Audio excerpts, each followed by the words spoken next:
It's important that we see ourselves of high value, because for hundreds of years, there has been a very deliberate attempt to lower the value that we see in ourselves. And we can become easily consumed by the pressures and oppression that exists in this country against black men. Comparison is a silent killer and a vehicle to our suffering. This is why.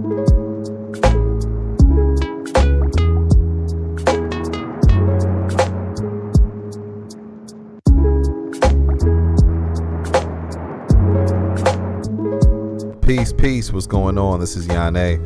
So many of you have already heard about the tragic passing of our beloved brother Twitch. This was a really tragic story. This young black man left behind a family and a lot of people who just adored him and loved him, and he brought a lot of joy into the world. And there's been a lot of conspiracies around his suicide. A lot of people have questioned whether it was a suicide. There was a suicide note that was left that said very vaguely about past challenges. Nobody knew what those challenges were. However, it was speculated that those challenges had much to do with some financial troubles.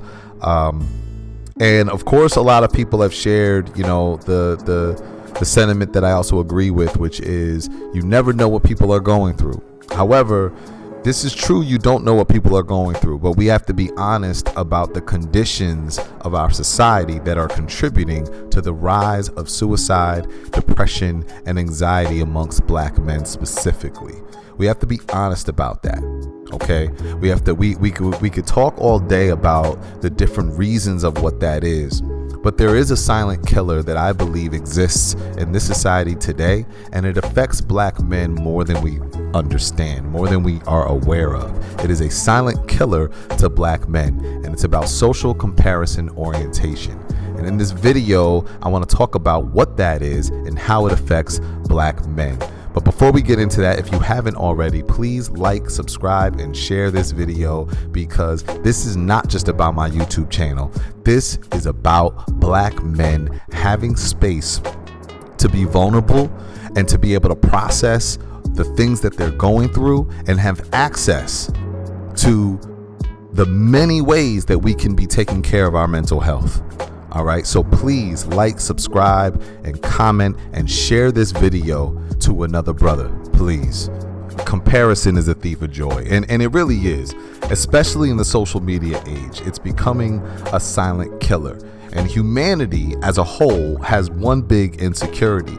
We're suffering from comparison. And if you don't know what social comparison orientation is, social comparison orientation refers to individual differences in the inclination to compare oneself with others, particularly one's accomplishments, one's situation, and one's experience with those of others. So in social comparison orientation, it's a process through which people evaluate themselves and increase self-understanding by comparing themselves with others. And this has so many implications on our mental health and even on our physical health, right? On our self-esteem, the way we see ourselves. So it's really important to understand what social comparison orientation is, specifically in the age of social media. And there's so many studies that are out there that I won't go into here, but I will leave a link to an article that I wrote regarding this that will give you some further information about the studies that have been done on social comparison orientation, because it's worse than ever in social media. There's so many studies to support this, but it's not only important to be aware of how social comparison orientation affects us, but we should also look at the fact that social comparison orientation, these studies that have been done, they've been done to see how they affect black women, how they affect women, how they affect the elderly, how they affect the teens. Nothing was done on black men. So I wanted to know the question: if black women suffer from social comparison orientation because of them comparing themselves to other standards of beauty, if teens compare themselves to what they're missing out on, the fear of missing out, what are black men comparing themselves to? Maybe it could be physique. That's possible, right? But the dad bod is like a popular thing. A lot of dudes like their gut, and a lot of women like their gut. So I don't know if physique is really the thing that we're comparing ourselves to and struggling with. No, we don't compare ourselves to the body. We compare ourselves to money and all the things that come with money. Women, cars, clothes, jewelry, the overall expensive lifestyle, right? And as a black man who's a transformational coach and works with so many black males across the country of all ages, I make a concerted effort to remain aware of how my brothers suffer. More often than not, the emotional trauma and sometimes even the physical trauma goes unnoticed for so many reasons. For so many reasons, black men are left to suffer silently, and the resulting consequences are extensive. Systemic oppression, lack of access, damaging social constructs, social stigmas about therapy, a hesitancy to express emotions, and a lack of awareness of coping strategies. Those are just a few of the reasons of why our brothers suffer silently. So when we talk about what we compare ourselves to, and this status, this money, this is not going to be something we are very open about. We are going to keep that inside, because the last thing we want people to do is to know that financially, money, that we're not being a provider, that we're not living up to the standards that we held for ourselves of what a black man is supposed to be. You're supposed to be a provider. Because many black men consider the role of man as provider as being high on the list of values. It is possible, and I believe very true, that we see the needs of our black women, yet we have to internalize the shame and the guilt of not being able to do enough for them. They're getting better education, they're getting better pay, they're just doing better. And this is not taking no responsibility away from the man, from black men. No, there's stuff that we need to do better with ourselves. There's no question about it. But we also have to understand the effects of what happens to us mentally and emotionally when we don't really see our value. And this leads me to really talk about a term that has been going around for a few years now, but it's even bigger now with the younger generation, which is the high value man. And the definition of this, for over history, has dramatically shifted. And it's become trendy in the Twitter and blog sites and hip hop culture, YouTube influencers.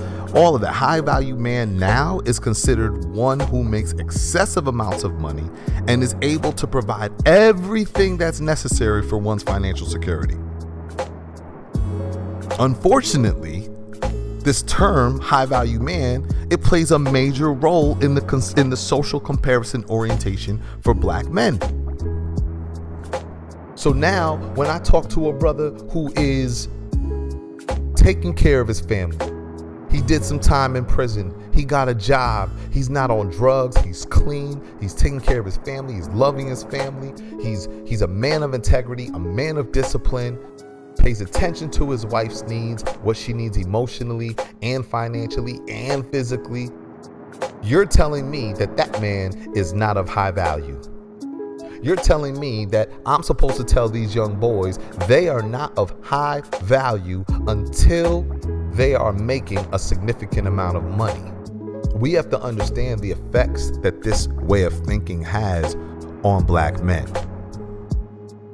Black men, and notably black boys, adopting the narrative of high value being tied to status and money is a narrative that says, I'm not enough.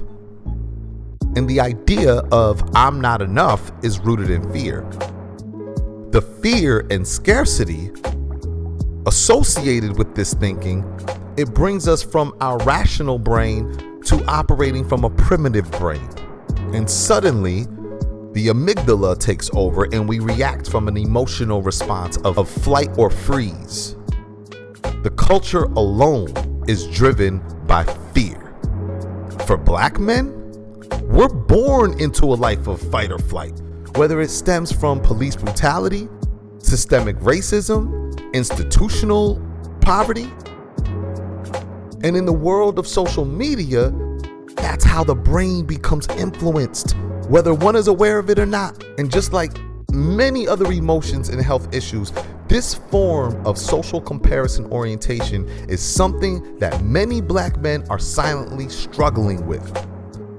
Anytime an object validates who someone is, there is suffering.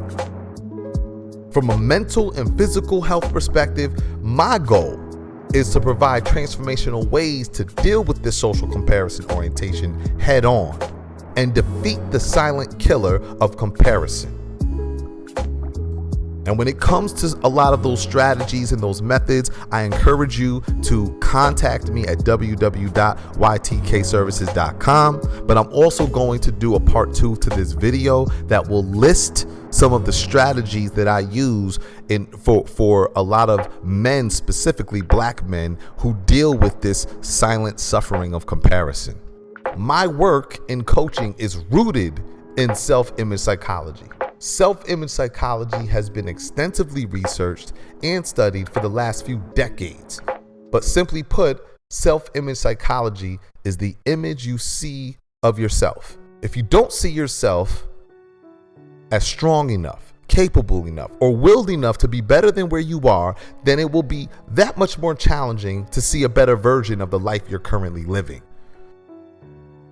As Black men, it's important that we see ourselves of high value, because for hundreds of years, there has been a very deliberate attempt to lower the value that we see in ourselves. And we can become easily consumed by the pressures and oppression that exists in this country against Black men. Comparison is a silent killer and a vehicle to our suffering. This is why it's so important for Black men to have awareness and access to therapy and coaching, so we no longer have to silently suffer, but can instead acquire the strategies and methods that free us from the unseen bondage. My deepest condolences, genuine prayers goes out to the family of Twitch and to every Black man who is right now, during these holidays, silently suffering because you don't see the value of who you are. Greatness. Greatness. When you see your value, you move in that value. But if you allow the narrative that's being pushed that that value is determined by the money you make right now, then what other people say becomes more important than what you need to know, which is you are of high value. Walk in integrity, walk with discipline, walk with purpose, walk with compassion, and your high value will attract all the abundance necessary for your life. I love you. I love your soul. I love your journey. Peace.